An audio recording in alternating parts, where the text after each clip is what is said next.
37.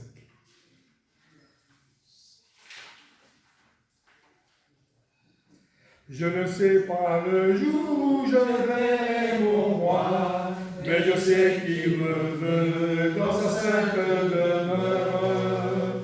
La lumière me vaincra les ombres à cette heure. Ce sera la gloire pour moi. Ce sera la gloire pour moi. Ce sera la gloire pour moi. La lumière vaincra les ombres à cette heure. Ce sera la gloire pour moi. Je ne sais quels seront les chants des bienheureux, les accents, les accords des hymnes angéliques. Mais je sais que joignant ma voix au saint cantique, bientôt j'adorerai comme eux. Bientôt j'adorerai comme eux. Bientôt j'adorerai comme eux. Mais je sais que joignant ma voix au saint cantique, bientôt j'adorerai comme eux. Je ne sais quel sera le palais éternel, mais je sais que mon âme y sera reconnue. Un regard de Jésus sera ma bienvenue. Pour moi s'ouvre le ciel. Pour moi s'ouvre le ciel. Pour moi s'ouvre le ciel. Un regard de Jésus sera ma bienvenue. Pour moi s'ouvre le ciel. Avant la lecture, le 436. 436.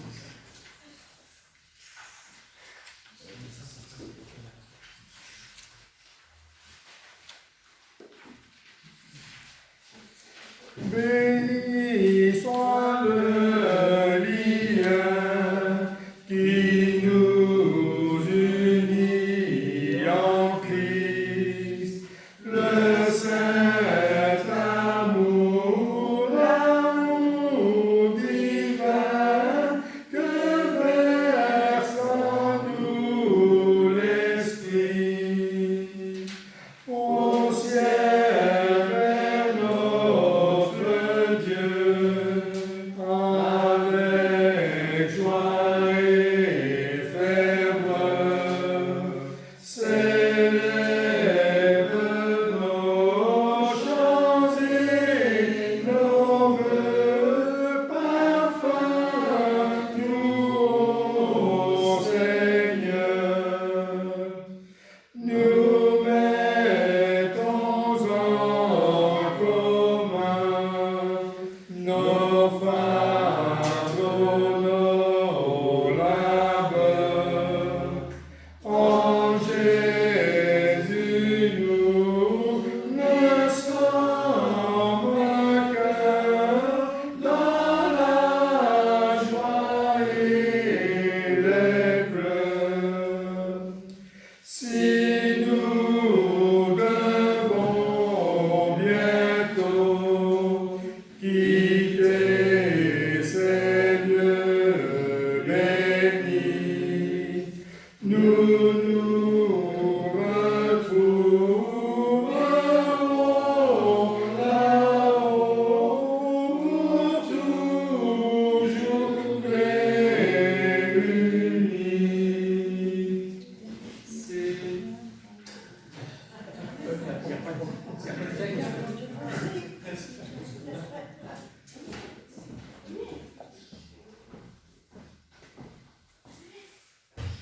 Pour la lecture de ce matin, je vous invite à prendre avec moi en Matthieu chapitre 9.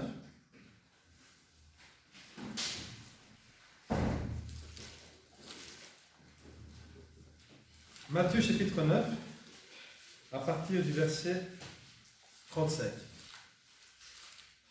Matthieu 9, à partir du verset 37.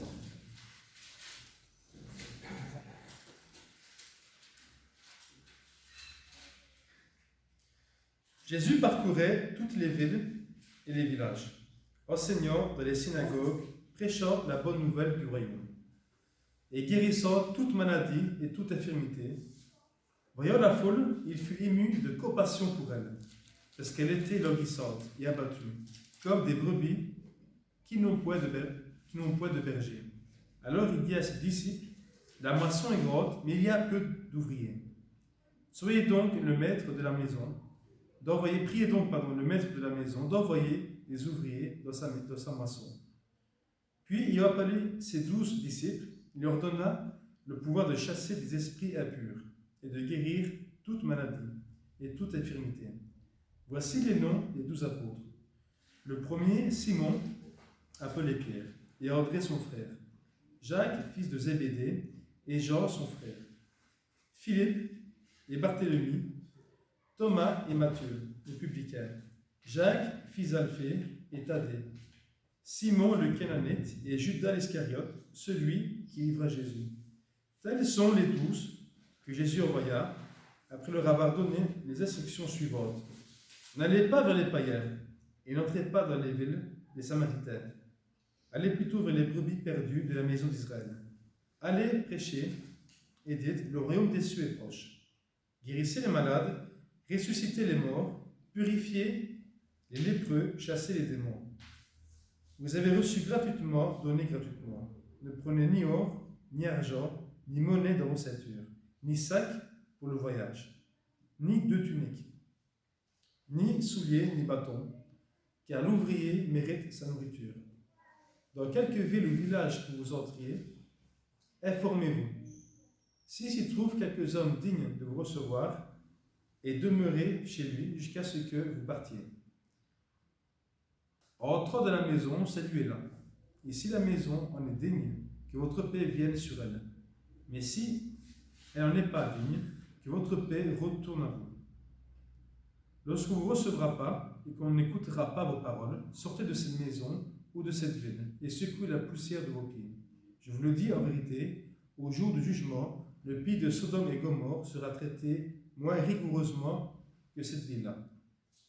Voici, je vous envoie comme des brebis au milieu des loups. Soyez donc prudents comme des serpents et simples comme des colombes. Mettez-vous en garde contre les hommes, car ils vous livreront aux tribunaux et vous perdront de verge de leur synagogue. Vous serez menés à cause de moi devant des gouverneurs et devant des rois pour servir de témoignage à eux et aux païens. Et quand on vous livrera, ne vous inquiétez ni de la manière dont vous parlerez, ni de ce que vous direz. Ce que vous aurez à dire vous sera donné à l'heure même. Car ce n'est pas vous qui parlerez, c'est l'Esprit de votre Père qui parlera en vous. Le frère livrera son frère à la mort, et le père son enfant. Les enfants se soulèveront contre leurs parents et les feront mourir. Vous serez haïs de tous à cause de mon nom, mais celui qui persévérera jusqu'à la fin sera sauvé. Quand on vous persécutera dans une ville, fouillez dans une autre. Je vous le dis en vérité, vous n'aurez pas achevé de parcourir les villes d'Israël que le Fils de l'homme sera venu. Le disciple n'est pas plus que le maître, ni le serviteur plus que son Seigneur. Il suffit au disciple d'être traité comme son maître et au serviteur comme son Seigneur. Si l'on appelait le maître de la maison Belzébul, à combien plus forte raison appelleront-ils ainsi les gens de sa maison? Ne le craignez donc point, il n'y a rien de caché qui ne doit être découvert, ni de secret qui doit être connu.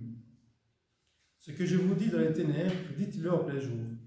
Ce que je vous ai dit à l'oreille, prêchez-le sur les toits. Ne craignez pas ceux qui tuent le corps et qui ne peuvent tuer l'âme. Craignez plutôt celui qui peut faire périr l'âme et le corps dans la géhenne. Ne vend-on pas 2 passereaux pour un sou? Cependant, il n'en tombe pas un à terre sans la volonté de notre Père. Et même les cheveux de votre tête sont tous comptés. Ne craignez donc point, vous qui valez plus que quelques... Ne valez pas plus de beaucoup de passereaux.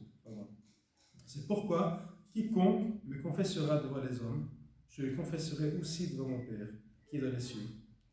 Mais quiconque me reniera devant les hommes, je le renierai aussi devant mon Père qui est dans les cieux. Ne craignez pas, ne croyez pas que je sois venu apporter la paix sur la terre.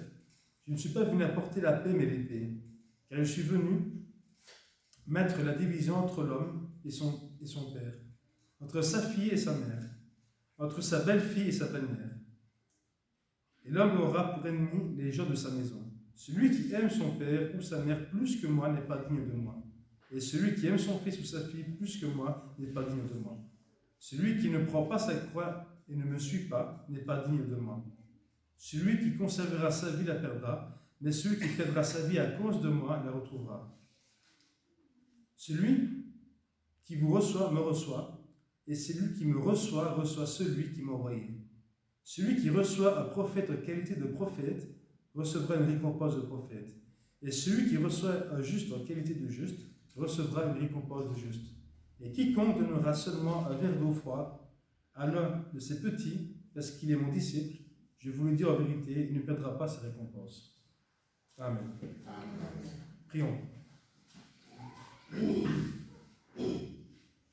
Père éternel, nous voulons, Seigneur Tout-Puissant, te remercier pour cette parole qui nous instruit, Père. Cette parole, Père, dont nous en avons besoin pour être instruits, de savoir comment bien nous conduire en toute occasion, Seigneur. Ta parole est là et nous aide, Seigneur. Merci car tu nous as tant aimés, que toi et ton Fils Jésus-Christ. Père, ton Fils t'a fait connaître. Et nous voulons, Père, encore une fois plus te remercier pour l'amour dont tu nous as témoigné à travers ton Fils Jésus-Christ. Pour cette parole, Seigneur, qui nous sauve. Merci pour cette grâce. Nous voulons encore remettre toutes choses entre tes mains.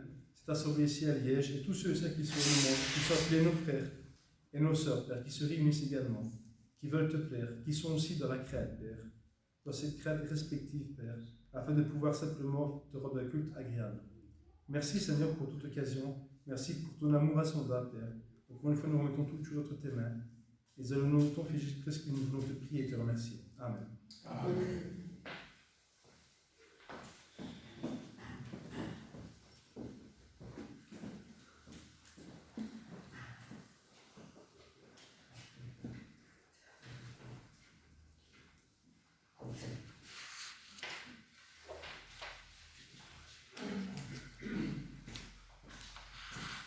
Sortez le 148.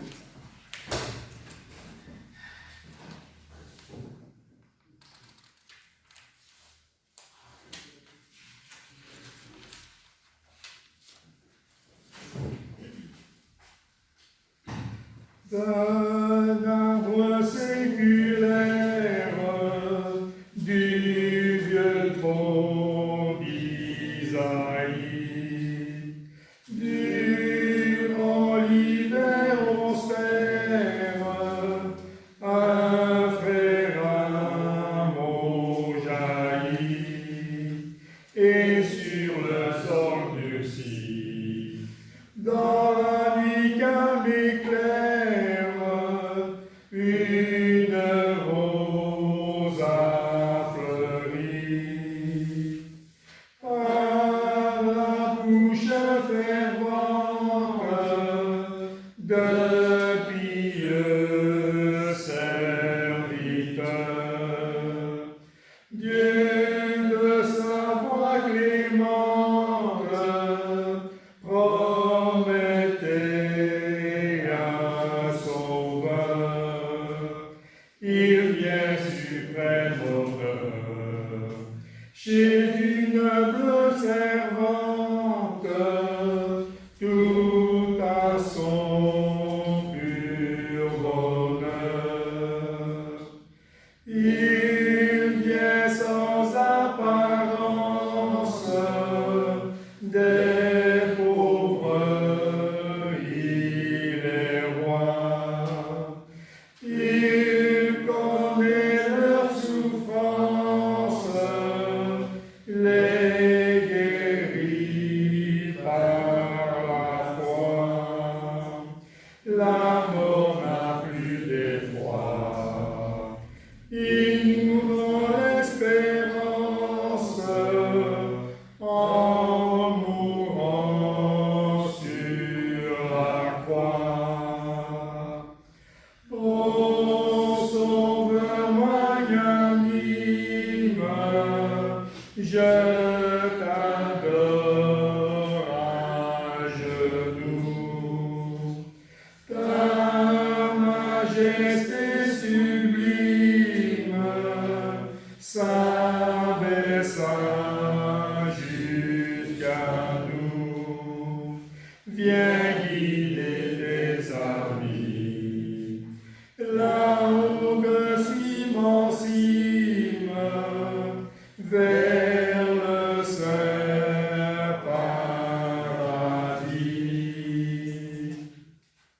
pas la septième, on va chanter le psaume 73.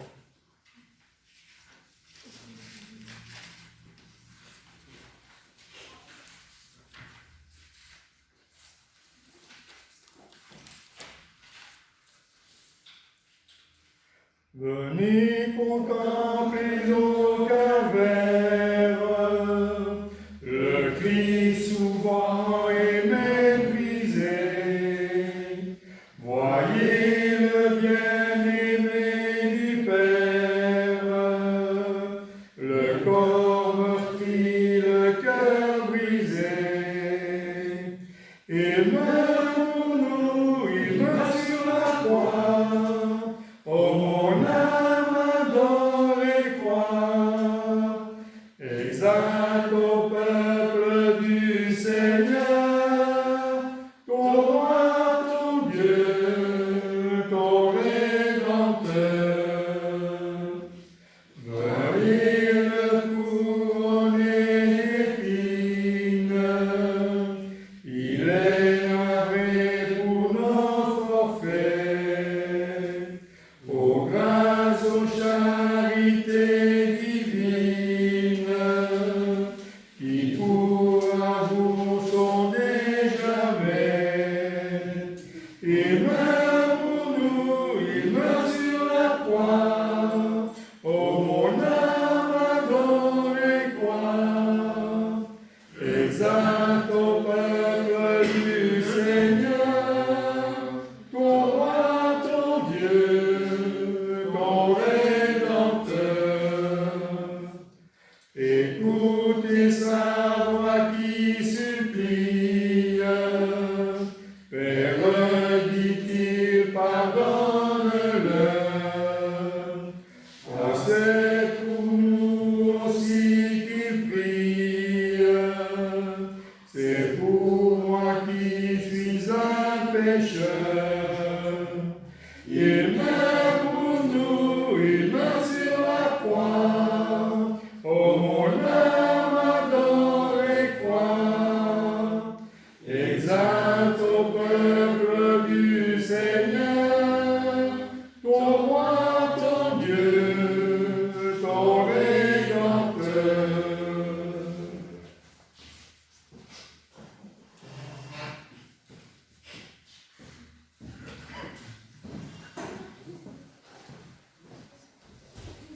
Pour le repas du Seigneur, vous êtes avec moi en Ésaïe 53.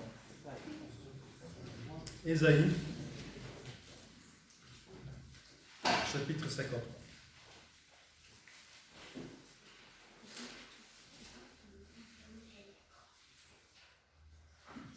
Qui a cru à ce qui nous était annoncé? Qui a reconnu le bras de l'Éternel? Il s'est élevé devant lui comme une feuille flottante, comme un rejeton qui sort d'une terre desséchée. Il n'avait ni beauté ni éclat pour attirer mon regard, et son aspect n'avait rien pour nous plaire. Méprisé et abandonné des hommes, homme de douleur et habitué à la souffrance, semblable à celui dont on détourne le visage, nous l'avons dédaigné, nous n'avons fait de lui aucun cas. Cependant, ce sont nos souffrances qu'il a portées, c'est de nos douleurs qu'il s'est chargé. Et nous l'avons considéré comme puni, frappé de Dieu et humilié. Mais il était blessé pour nos péchés, brisé pour nos iniquités. Le châtiment qui nous donne la paix est tombé sur lui, et c'est par ses meurtrissures que nous sommes guéris. Nous étions tous errants comme des brebis, chacun suivait sa propre voie, et l'Éternel a fait retomber sur lui l'iniquité de nous tous. Il était maltraité et opprimé, il n'a point ouvert la bouche, semblable à un agneau qu'on mène à la boucherie. À une brebis muette devant ceux qui l'attendent, il n'a point ouvert la bouche. Il a été enlevé par l'angoisse et le châtiment, et parmi ceux de sa génération, qui a cru qu'il était retranché de la terre des vivants, et frappé pour les péchés de mon peuple. On a mis son sépulcre parmi les méchants, son tombeau avec le riche. Quoiqu'il n'eût point commis de violence, et qu'il n'y eût point de fraude dans sa bouche, il a plu à l'Éternel de le briser par la souffrance. Après avoir livré sa vie en sacrifice pour le péché, il libérera nos postérités et prolongera ses jours. Et l'œuvre de l'Éternel prospérera entre ses mains. À cause du travail de son âme, Il rassasiera ses regards. Par sa connaissance, mon serviteur juste justifiera beaucoup d'hommes, et il se chargera de leurs iniquités.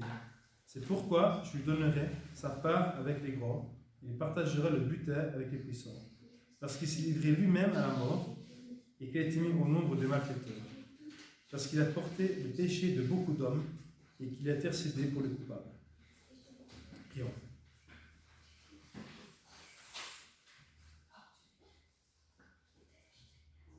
Père éternel, nous voulons cette Tout-Puissant te remercier. À travers ces lectures, on peut voir, Père, que ton Fils a intercédé pour les coupables.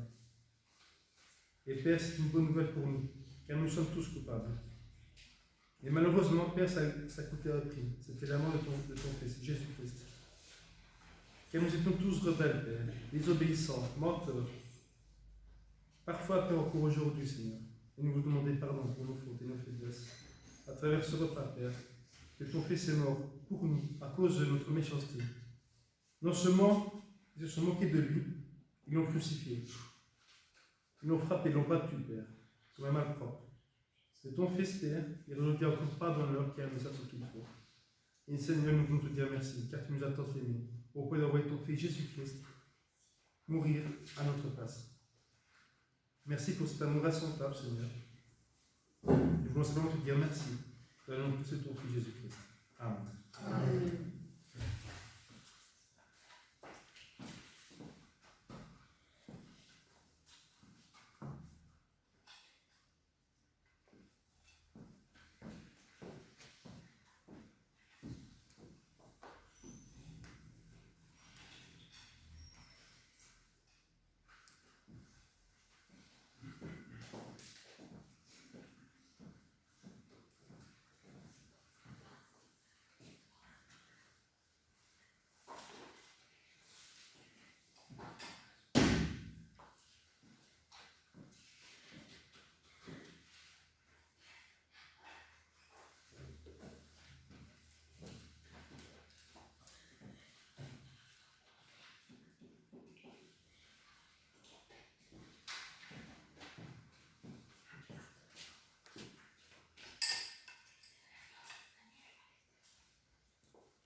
Père éternel, nous voulons te remercier, car ton Fils est mort, son sang a été versé pour nous, Père. Lui qui était juste, il est mort pour les injustes.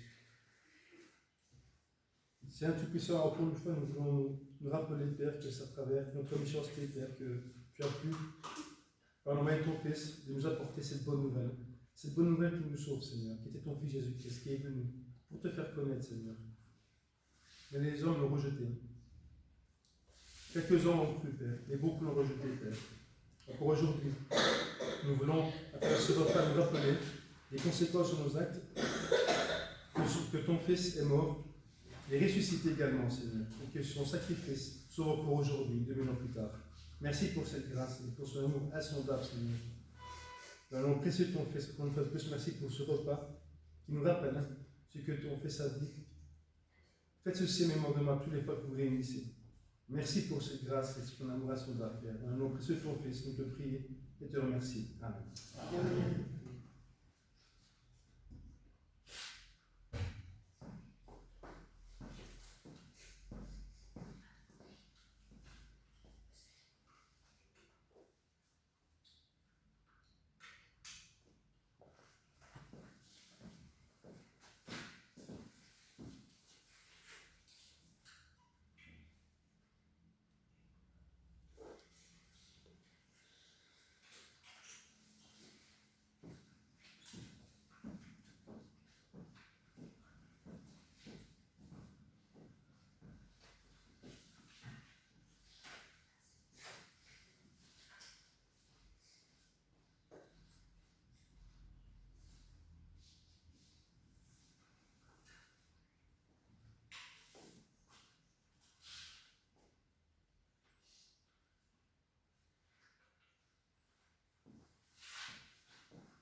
chanter le nom du Seigneur.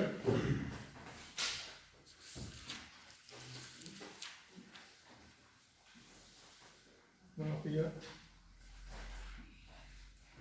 Au séjour de la lumière, chante les anges radieux, les fils de Dieu sur la terre ressuscitent glorieux.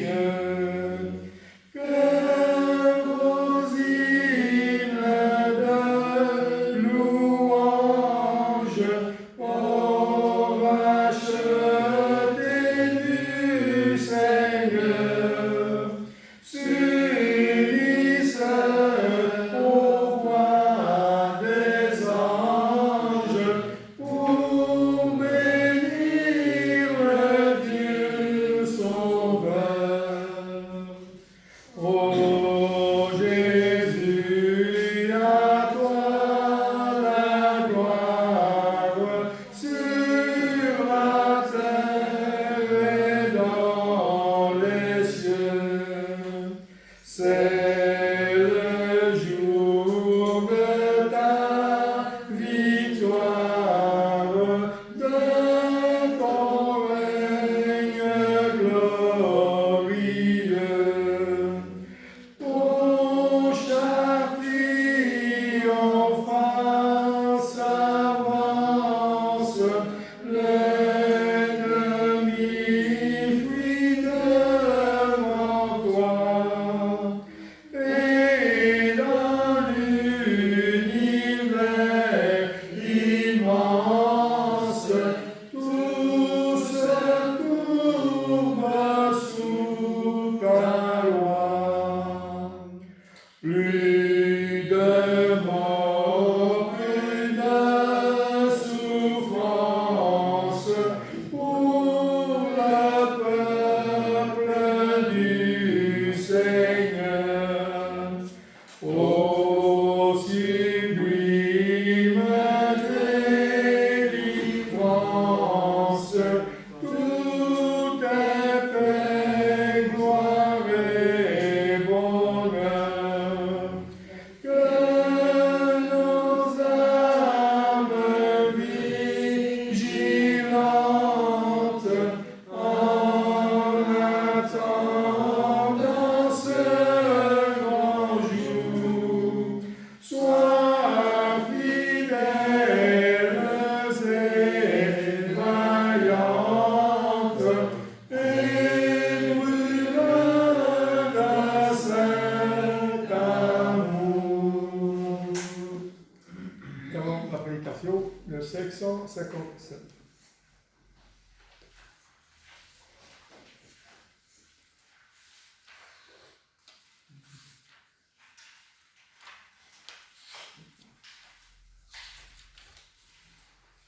Entends-tu le chant joyeux? Jésus sauve aujourd'hui. Il retentit en tout lieu. Jésus sauve aujourd'hui. C'est un cri de délivrance, un cantique d'espérance qui remplit l'espace immense. Jésus sauve aujourd'hui. Partout élève la voix. Jésus sauve aujourd'hui.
chacun. Je ne sais pas si on a des nouvelles de Stéphane, mais tout se passe bien. S'il nous entend, on ne sait jamais. Salut Stéphane. Oui, non, c'est à Carmelo aujourd'hui. Si nous écoutons. Ah, c'est Carmelo, c'est de la part de la Sandy. Bon anniversaire. Tout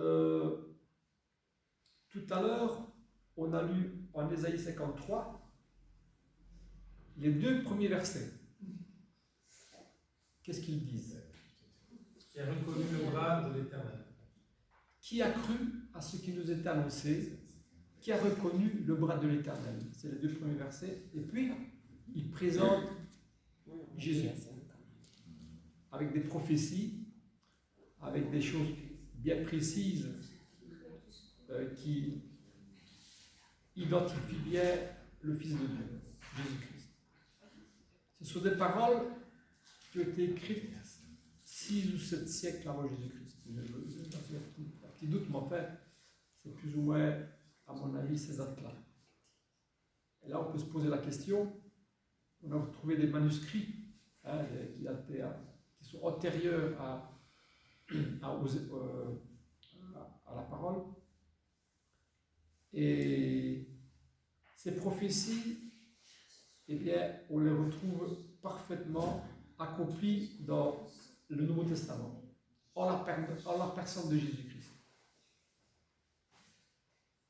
Et puis, il y a cette parole que nous avons sous la main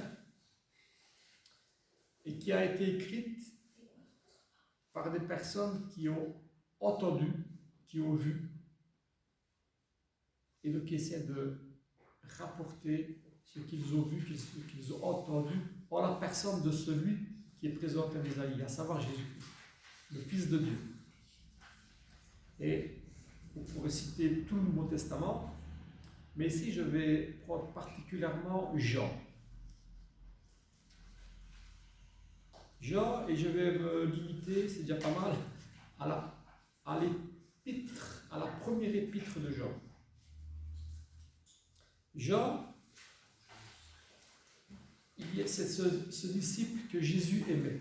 Souvent on le présente sans citer son nom, comme le disciple que Jésus aimait. C'est une raison supplémentaire pour dire qu'il était très proche de Jésus. Il a entendu, il a vu des choses et il essaie de partager ces vérités parce qu'elles sont riches, elles sont importantes et lui, il en est convaincu comme personne n'est convaincu. Il pourrait commencer son épître en disant ce que je veux vous dire, eh bien c'est ce qu'il écrit. Et voilà exactement le premier verset de la première épître de Jean. Ce qui était dès le commencement, ce que nous avons entendu, ce que nous avons vu de nos propres yeux et que nous avons contemplé et que nos mains ont touché concernant la parole de vie. Qu'est-ce qu'il y a de plus direct pour un témoignage? D'entendre celui qui a vu et entendu.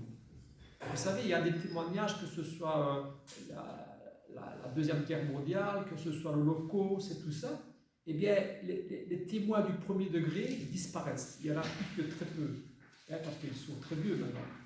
Ça s'est passé en 40, 45, donc ils ont plus de 80 ans, et c'était des bébés. Donc c'est pour ceux qui peuvent témoigner, eh bien, ils ont 90, 100 ans. Dans quelques années, il n'y aura plus de témoignages. Et nous aurons comme des écrits. Et là, nous avons même des images. Des images qui ont été tournées. Et ça, ce sont des témoignages pour assurer la véracité du témoignage. Et là, on n'a pas des vidéos, on n'a pas des... Non, mais on a des personnes qui ont vu, entendu et que leurs mains ont touché, qui témoignent ici, pour nous rapporter ce qu'ils ont vu, touché. C'est des fables, comme il dit en Pierre, je crois. Hein. Ce ne sont pas des fables, ce sont des choses vraies. Ce disciple que Jésus aimait, ça montre la proximité qu'il avait avec celui qui présente ici. Hein? Jésus parle souvent et il est présenté, ce disciple, comme le disciple que Jésus aimait. Il était apôtre de Jésus et c'était vraiment un des disciples de la première œuvre, on peut dire, du ministère de Jésus, frère de Jacques et fils de Zébédée. Il est présenté comme ce genre-là. Et ce genre-là, il va essayer de faire partager cette certitude qu'il a de la véracité de ce qu'il a vu, entendu et touché. C'est ça les évangiles. Par différentes personnes. Il n'y a pas que Jean. Il y a toutes les personnes qui ont écrit ces témoignages. On pourrait dire ce témoignage. Il va commencer son épître par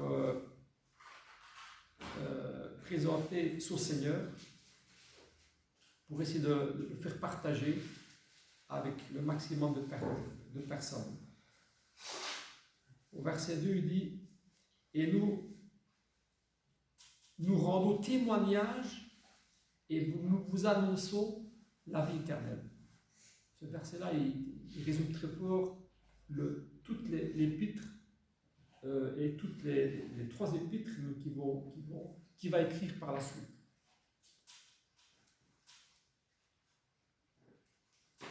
Un résumé très rapide de cette épître-là, eh bien, c'est que pour celui, et lui, il voulait garder les paroles de son Seigneur, les commandements de Dieu.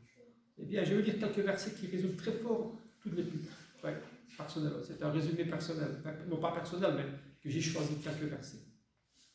Il dit, si nous gardons ces commandements, ou si nous prétendons garder ces commandements, par là, nous savons que nous l'avons connu.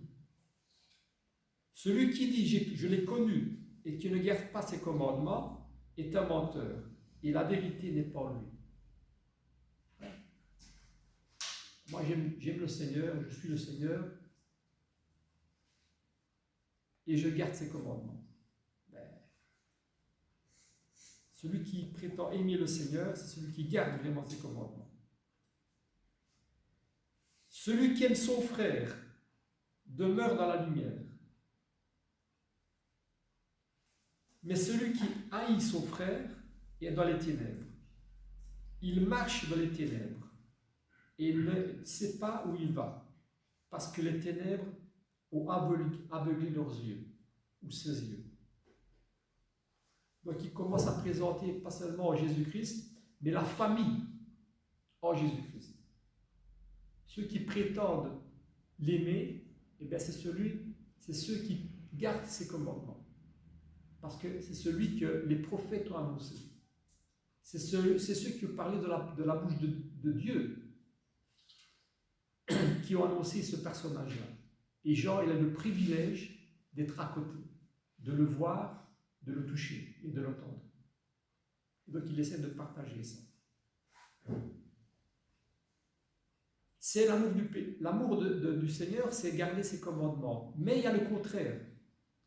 C'est que l'amour de Dieu, c'est aussi la haine du péché. Et là, il va dire que le péché, ce n'est pas quelque chose d'anodin.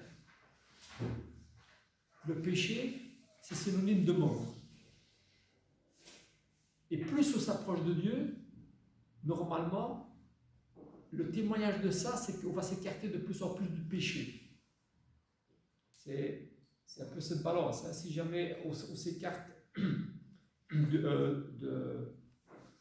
on s'approche de Dieu, eh bien automatiquement on s'éloigne du péché. C'est la preuve qu'on s'approche de Dieu. Si jamais on s'approche du péché, eh bien on s'éloigne de Dieu. C'est le contraire. Ça, c'est un peu la démonstration qu'il fait après. Il dit, quiconque est né de Dieu ne pratique pas le péché, mais que la semence de Dieu demeure en lui, et il ne peut pécher, parce qu'il est né de Dieu. C'est par là que nous reconnaissons les enfants de Dieu. Quiconque ne pratique pas la justice n'est pas de Dieu,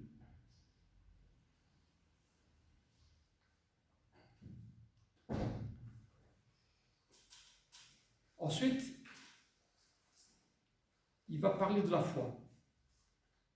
Il va parler de la foi et il va dire, entre autres, dans la suite de l'épître, que l'amour parfait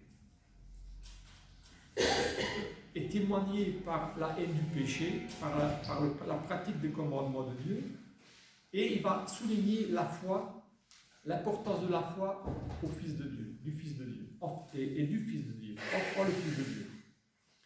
Et il va citer toute une série de conseils pratiques, comme on l'a vu en Hébreu, au chapitre 12, qui témoignent de la foi. Il ne suffit pas de croire, mais il faut que la foi soit démontrée, vivante, par les œuvres, par la pratique de la foi. Et ça, c'est tout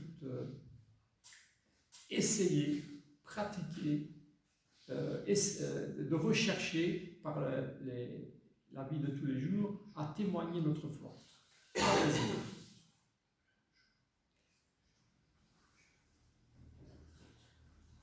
Il voudrait partager cette foi, et je dirais cette certitude qu'il a. Lui, il n'y a plus de doute. Il a vu beaucoup de choses, et c'est un privilège qu'il a eu. Et cette foi, eh bien, il l'a prouvé par ses actes aussi, par sa vie. Il veut partager cette foi et cette certitude qu'il a en le Fils de Dieu. Et ici, maintenant, je vais lire un petit passage qui a un peu de conclusion. Dans le dernier chapitre de la première épître. Donc, 1 Jean, chapitre 5, versets 13, 14 et 15. Je vais lire que 3 versets. Parce que c'est un peu la conclusion de tout ce que j'ai résumé là. Et Jean, voici ces paroles. Je vous ai écrit ces choses, donc la preuve que c'est un peu en conclusion de tout ce qui précède. Je vous ai écrit ces choses à vous qui croyez au nom du Fils de Dieu, afin que vous sachiez que vous avez la vie éternelle et que vous croyez au nom du Fils de Dieu. Nous avons auprès de lui cette assurance que si nous demandons quelque chose selon sa volonté, il nous écoute. Et si nous savons qu'il nous écoute, quelque chose que nous demandions, nous avons la certitude que nous la possédons.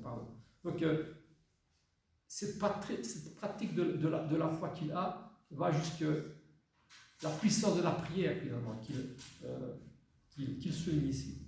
Mais il voudrait que nous sachions comme lui et que nous connaissions comme lui le Fils de Dieu. Cette certitude, eh bien, il n'y a pas que lui qui la témoigne et qui essaie de la partager. En 2 Timothée aussi, je vais lire en 2 Timothée chapitre 1. En 2 Timothée chapitre 1, il est écrit au verset 12.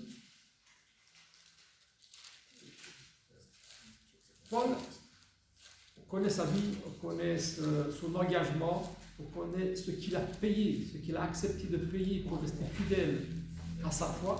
C'est aussi le deuxième exemple que je voudrais prendre ici, après Jean. Cette certitude, il la souligne au verset 12. C'est à cause de cela que je souffre ces choses. Mais je n'en ai pas honte, car je sais en qui j'ai cru. Et je suis persuadé qu'il a la puissance de garder mon dépôt jusque ce jour-là. Retiens dans la foi et dans la charité qui est en Jésus-Christ le modèle des saintes écritures que tu as reçues de moi. Garde le bon dépôt par le Saint-Esprit qui habite en nous. Et là, vous savez, le lien qui unissait Paul à Timothée. Hébreu, le dernier chapitre qu'on a lu, au verset 12, on voit, il espère que Timothée va être libéré, parce qu'il a aussi été emprisonné pour sa foi. C'est C'est encore une des grandes preuves d'une foi vivante qu'il avait. Paul et Timothée et Jean et tout le reste. Et donc il dit,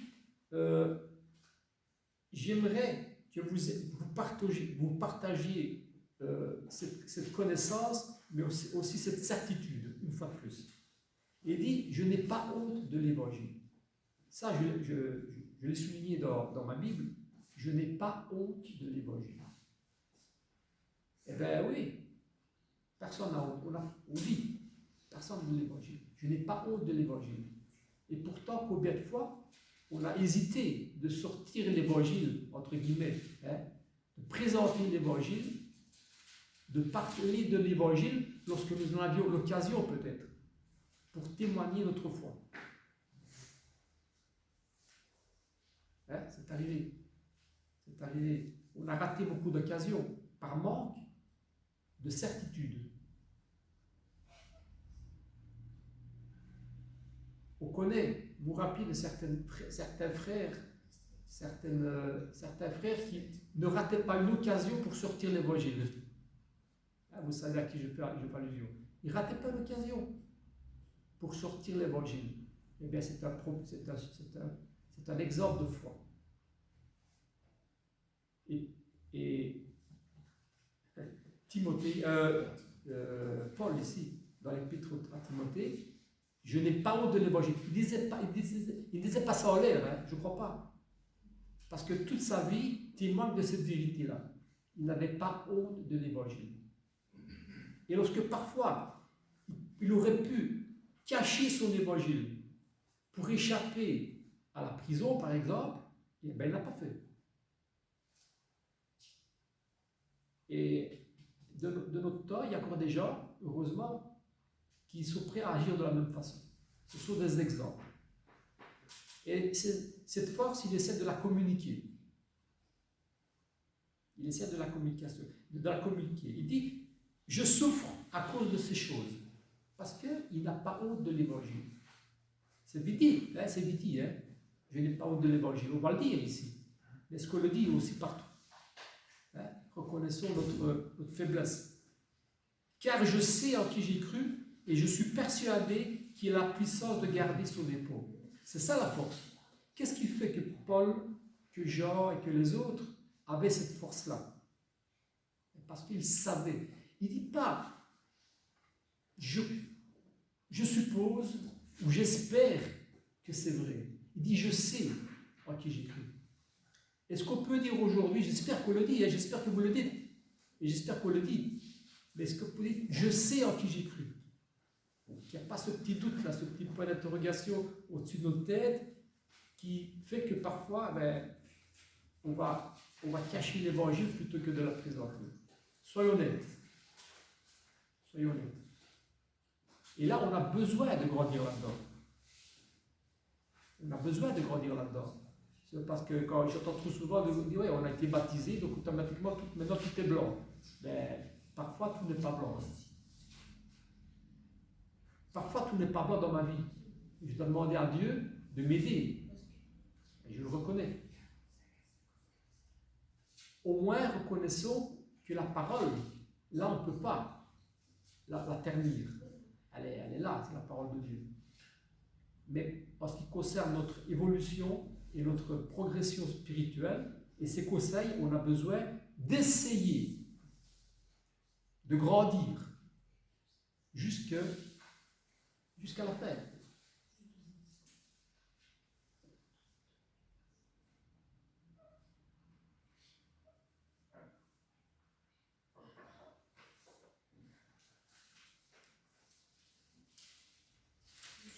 Et ce n'est pas pour nous décourager, certainement pas. C'est pour être conscient de notre situation. On a besoin de tout. On a besoin que Dieu nous aide. On a besoin que Dieu nous rende plus sages. On a souvent besoin de ça. Ce sujet de la sagesse, pour moi, il est très très important. Parce que ça nous apporte, ça nous aide à comprendre la réalité des choses, à garder contact, nous, avec Dieu, et avec notre frère et notre sœur et notre prochain. Hein? C'est très très important la sagesse. Pour utiliser les beaux mots parfois, pour garder les pots, etc., etc., etc.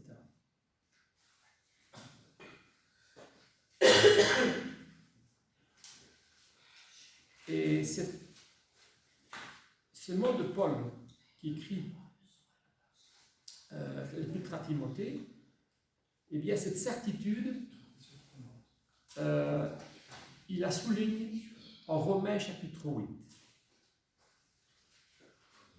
Il a choisi d'entrer, il a fait un choix dans sa vie qui l'a amené à être persécuté, à être incarcéré. Pourquoi? Eh bien, il explique ici. Matthieu chapitre 8, verset 35. Romains chapitre 8, verset 35. Giovanni, lis un petit peu les versets 35 de Romains 8, versets 35 à 39. Ici, ce sera la conclusion pour... Qui nous séparera de l'amour de Christ? Sera cette tribulation ou l'angoisse, ou la persécution ou la faim, ou la nudité, ou le péril ou l'épée? Selon qui est écrit, c'est à cause de toi qu'on nous met à mort tout le jour, qu'on nous regarde comme des brebis destinées à la boucherie. Et dans toutes ces choses, nous sommes plus que vainqueurs par celui qui nous a aimés. Car je l'assurance que ni la mort, ni la vie, ni les anges, ni les dominations, ni les choses présentes, ni les choses à venir, ni les puissances, ni la hauteur, ni la profondeur, ni aucune autre créature ne pourra nous séparer de l'amour de Dieu, manifesté en Jésus-Christ, notre Seigneur. Voilà la clé, une des clés. Qui nous séparera de l'amour de Dieu? Isaïe chapitre 53. Qui a reconnu le bras de l'Éternel? Eh bien, lui, il l'avait reconnu. Et aujourd'hui, c'est la même chose. Qui reconnaît le bras de l'Éternel? En Jésus-Christ. Qui peut dire ces phrases, ces témoignages qu'il apporte en Romains? Qui nous séparera de l'amour de Dieu? S'il y a un problème de fidélité, ce n'est pas Dieu qui sera, parce qu'il est le maître. Et dans Hébreu, dernier chapitre, il dira encore, Jésus-Christ est le même hier, aujourd'hui et demain. Et Dieu, ce qu'il a dit, il le fait. S'il y aura problème, c'est parce que l'homme, peut être infidèle. Qui nous séparera de l'amour de Dieu? Nous. C'est l'homme qui peut séparer de l'amour de Dieu.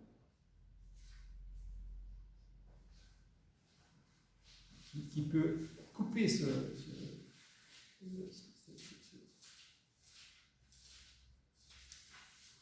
Voilà. Donc c'est une réflexion et un témoignage qu'on a repris ici de Jean et de Paul, qui sont pour nous, mais aussi pas seulement des témoignages, mais des exemples.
683.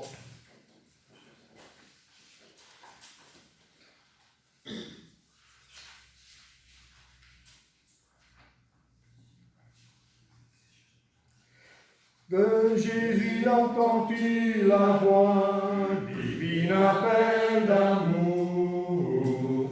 Oh mon frère, il s'adresse à toi, divine appel d'amour.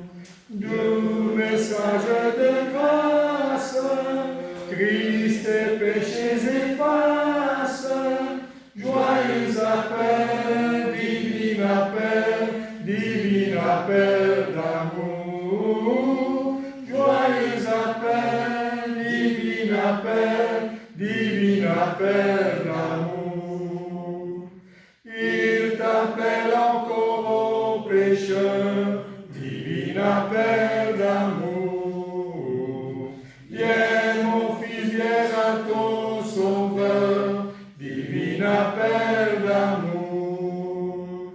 Son amour te réclame, il veut guérir ton âme. Joyeux appel, divine appel d'amour. Joyeux appel, divine appel d'amour. À sa voix qui peut résister, divine appel d'amour. Il s'est donné pour nous sauver, divine appel d'amour. Ô Jésus notre Maître, à toi nous voulons être. Joyeux appel, divine appel d'amour. Joyeux appel, divine appel d'amour. Et pour terminer, on va prier le 596.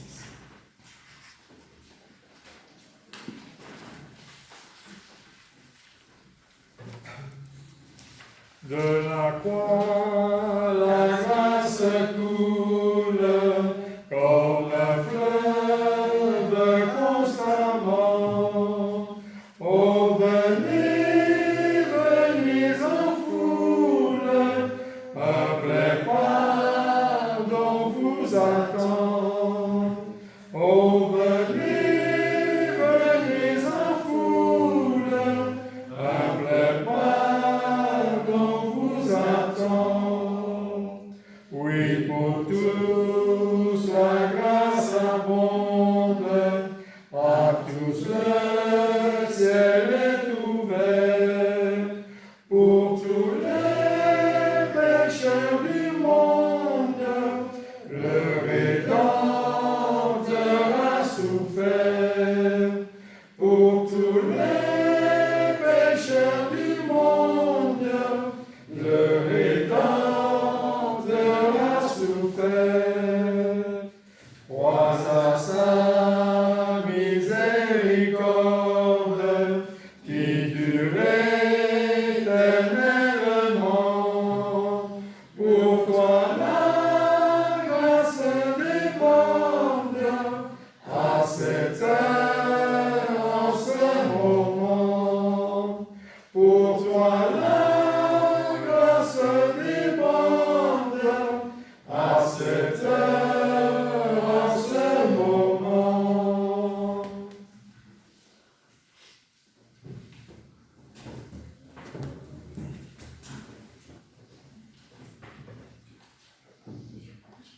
Père éternel céleste, nous voulons Seigneur que nous puissions te remercier avant toute chose, te remercier pour ton amour, Père, et pour encore cette fois, Père, ce que, Père, nous te prions, Père, qui t'était agréable. Nous voulons également, Père, aussi te demander pardon avant toute chose aussi pour nos fautes, pour nos faiblesses, pour nos péchés, Seigneur. Pourquoi, Père? Parce que nous sommes chrétiens. C'est en tout cas le nom, Père, les disciples de Christ ont été appelés, Père. Et nous voulons, Père, refléter cette étiquette, cette identité, Père. Nous voulons, Père, en toute chose, essayer en tout cas te rendre juste à travers ta parole. Merci une fois de plus, Père, pour toute l'occasion que tu nous accordes. Nous n'avons entendu parler, Père, nous voulons être remplis d'assurance, de confiance, pour pouvoir te témoigner, Père. Ces bonnes nouvelles que nous avons reçues, que nous a données, Père, que nous avons prêchées un jour, que nous puissions également la distribuer aussi à d'autres. Ces bonnes nouvelles, Père, comme un trésor qu'il faut partager, Père, avec tous ceux qui sont prêts à l'entendre, ou à ne pas l'entendre, Seigneur. Et que chacun, Père, prenne sa décision.